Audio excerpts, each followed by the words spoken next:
నల్గొండ జిల్లా BRS party కార్యాలయంలో జరిగిన మీడియా సమావేశంలో మాజీ జెడ్పీ చైర్మన్ బండ నరేందర్ రెడ్డి, మాజీ శాసనసభ్యులు కంచర్ల భూపాల్ రెడ్డి మాట్లాడుతూ నిబంధనల మేరకు నాటి మంత్రివర్గ ఆమోదంతో ఆగ్రో సంస్థకు చెందిన ఎకరం భూమి తాము ప్రభుత్వ నిబంధనల మేరకు డబ్బులు చెల్లించి తీసుకొని అందులో పార్టీ కార్యాలయాన్ని నిర్మాణం చేశామని, అందులో గత 3 సంవత్సరాలుగా అనేక కార్యక్రమాలు నిర్వహిస్తున్నామని, గత ప్రభుత్వం ఏర్పడ్డాక మంత్రి కోమటిరెడ్డి వెంకటరెడ్డి మా పార్టీపై కక్ష పూని అనేక సమావేశాలలో బీఆర్ఎస్ పార్టీ కార్యాలయాన్ని కూలగొట్టాలని అధికారులను ఆదేశించారు.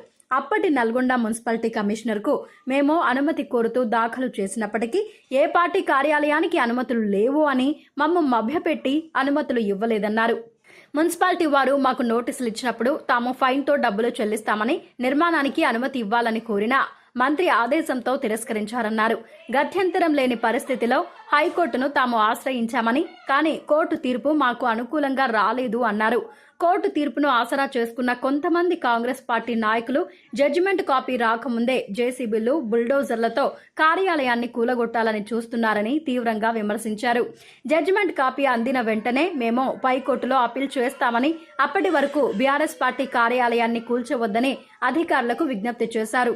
అంతవరకు పార్టీ కార్యాలయాన్ని ప్రభుత్వ అవసరాలకు, సమావేశాలకు వాడుకోవచ్చని, పైకోర్టు తీర్పొచ్చాక నిర్ణయం తీసుకోవచ్చని జిల్లా కలెక్టర్కు విజ్ఞప్తి చేశామన్నారు. జిల్లాలో ఏ పార్టీ కార్యాలయానికి కూడా అనుమతులు లేవని, మరి అన్ని పార్టీల కార్యాలయాలకు కూడా ఇలాంటి నిబంధనలు వర్తింప చేస్తారా అని మంత్రిని ప్రశ్నించారు. కాంగ్రెస్ పార్టీ అధికారంలోకి వచ్చినప్పటి నుంచి కూడా కూల్చడాలే తప్ప నిర్మించడాలు లేవని, ఓవైపు రాహుల్ గాంధీ బీజేపీ బుల్డోజర్ సంస్కృతి పాటిస్తుందని విమర్శిస్తుంటే, రాష్ట్ర కాంగ్రెస్ పార్టీ నాయకులు మాత్రం అదే సంస్కృతిని రాష్ట్రంలో పాటింపజేస్తుందన్నారు.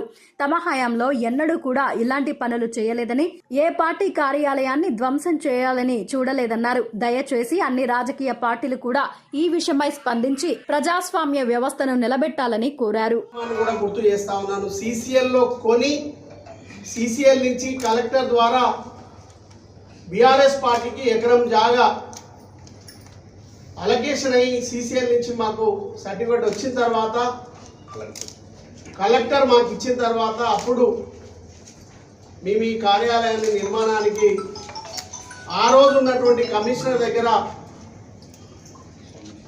పర్మిషన్ కోసం అప్లై చేసుకొని, ఆ సందర్భంలో కమిషనరు, అప్పుడు ఉన్నటువంటి మున్సిపాలిటీ కమిషనరు మరి ఆ రోజు మేము నిర్మాణాని కోసము పర్మిషన్ కోసము 5,800 గజాలలో కాన్ఫరెన్స్ హాలు, మరి అదేవిధంగా పార్టీ ఆఫీస్ నిర్మాణం కోసం ఆ రోజు అప్లై చేసినటువంటి సందర్భాన్ని మీకు గుర్తు చేస్తున్నా. మరి ఆ రోజు కమిషనర్ గారు వాళ్ళు చేయాల్సినటువంటి పర్మిషన్ ప్రాసెస్ చేయాల్సి ఉంటే, మరి మా దాని ప్రకారం మేము అప్లై చేసుకొని, ఆ రోజు కమిషనర్ గారు అధికారులందరూ కూడా మీరు నిర్మాణం అయితే స్టార్ట్ చేసుకోండి, మేము మీకు పర్మిషన్ పంపిస్తామని చెప్పారు. దాని ప్రకారమే నిర్మాణం చేసుకున్నాం. కానీ ప్రభుత్వం మారినంత మాత్రాన, కాంగ్రెస్ ప్రభుత్వం వచ్చి ఈ కోమటిరెడ్డి వెంకటరెడ్డి కావాలని ఉద్దేశపూర్వకంగా టీఆర్ఎస్ పార్టీ కార్యాలయాన్ని కూల్చుతా అని మరి అధికారం రాకముందుకే మాట్లాడినటువంటి మాటలు మీరు టీవీలలో, పేపర్లలో కూడా మీకు వచ్చి ఉంటాయి. మరి ఆలోచన చేయాలి. ఇలా నల్గొండ 20-25 సంవత్సరాలు లేనటువంటి అభివృద్ధిని మరి మనకిచ్చినటువంటి అవకాశంతో 1,350 కోట్ల రూపాయలతోటి నల్గొండ పునర్నిర్మాణం చేస్తూ నల్గొండను అభివృద్ధిలో ముందుకు తీసుకెళ్ళి, మరి అందులో భాగంగానే మరి అన్ని విధాల నల్గొండ బాగుండాలనే ఆ కార్యక్రమాల్లో బీఆర్ఎస్ పార్టీ, టీఆర్ఎస్ పార్టీని మీకు గుర్తు చేస్తూ ఉన్నాను. ఎవరైనా చట్టం దగ్గరికి పోతారు. మరి ఇవాళ చట్టము కోమటిరెడ్డి వెంకటరెడ్డికి చుట్టమైంది, అధికార పార్టీకి చుట్టమైంది. మాకు న్యాయం జరుగుతుంది అనుకుంటే అన్యాయం జరిగింది.